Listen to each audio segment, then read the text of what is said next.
Hello everyone, I hope you are doing well. Today we'll talk about how to fix or how to solve the problem of Tapon app. We go to settings. In this page we click on apps, default apps, app settings.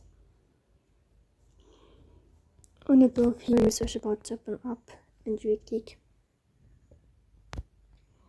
Then we click on first stop and we click OK. And we click OK. Here we go to this sign of first stop and we click OK. Then you will enter to the window of storage. Here you will click on clear cache.